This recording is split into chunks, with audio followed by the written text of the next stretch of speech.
offers enough room for a versatile selection of colors. Unfortunately, Schminke doesn't offer empty palette cases in this exact format on their own. This size is usually only available as part of special editions with pre-selected color combinations.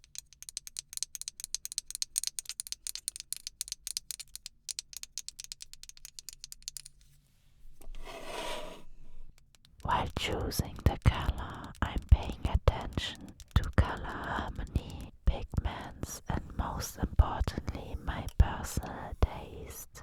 I started by choosing the primary colors, each in a warm and a cold version.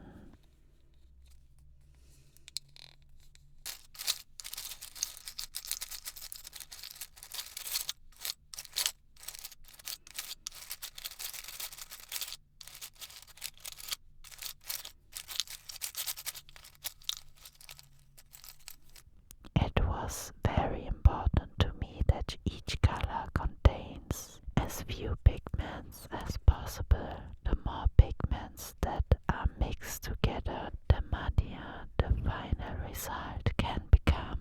Since this is a limited palette, good mixing results were especially important to me. In addition to the classic primary colors, I also include violet as a secondary color in full pans. Violet is one of the colors I use most often. So for my personal palette, it made sense to include both a warm and a cold violet in larger quantities.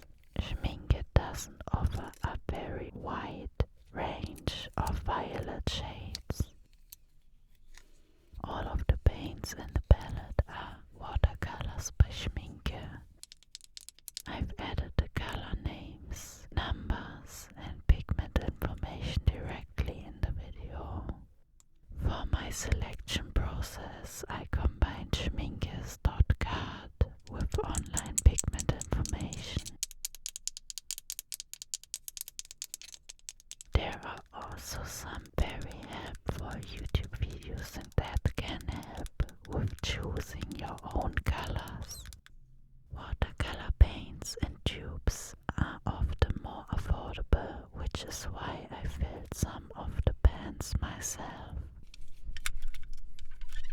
I also already had a few colors at home that fit perfectly into this palette.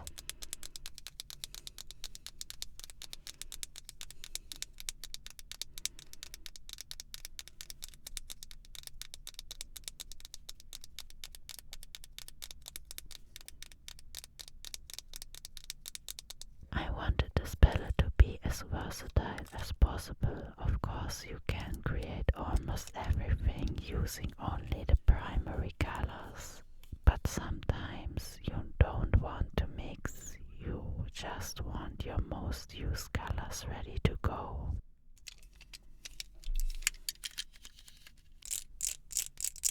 For me, this palette makes perfect sense. I can create most paintings with it without much effort.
These two colors create a beautiful combination for portraits and can also be mixed into a neutral black. That's why I chose them over including a standard black paint in this palette.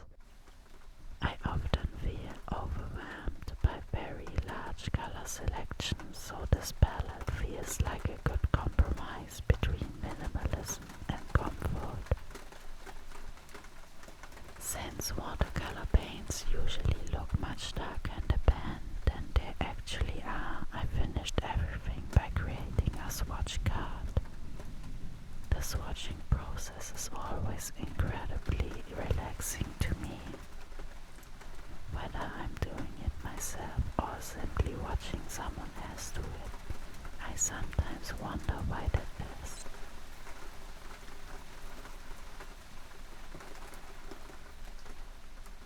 The colors look even more beautiful on paper. I'm still fascinated by how different the glazing yellow looks depending on how much water you add. That's also the reason I chose it over a more traditional warm yellow.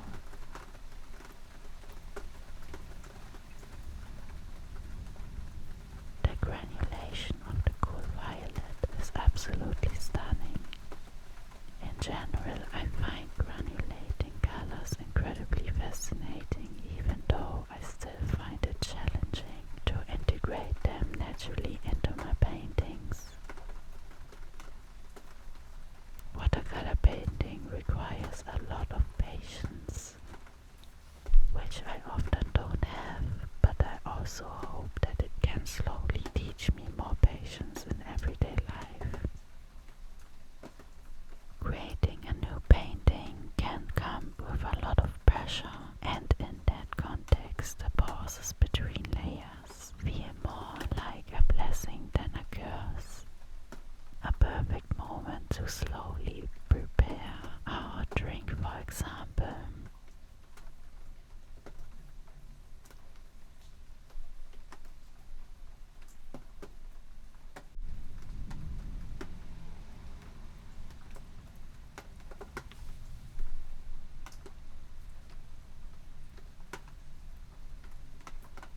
Do you paint with watercolors as well?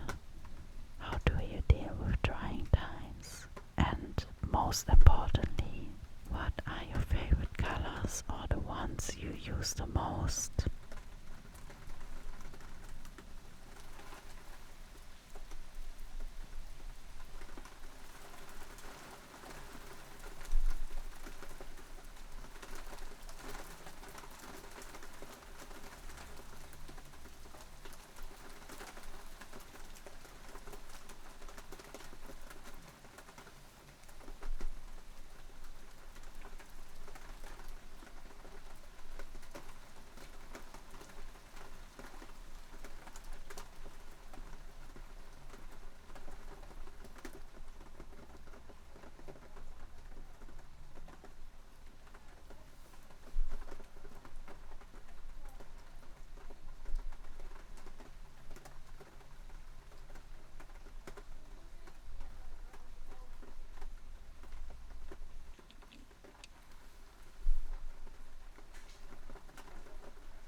reading your positive comments. And with that, I wish you a calm and relaxing time, a peaceful day, and a restful night. I see you in the next video. Thank you for watching or just listening. Bye.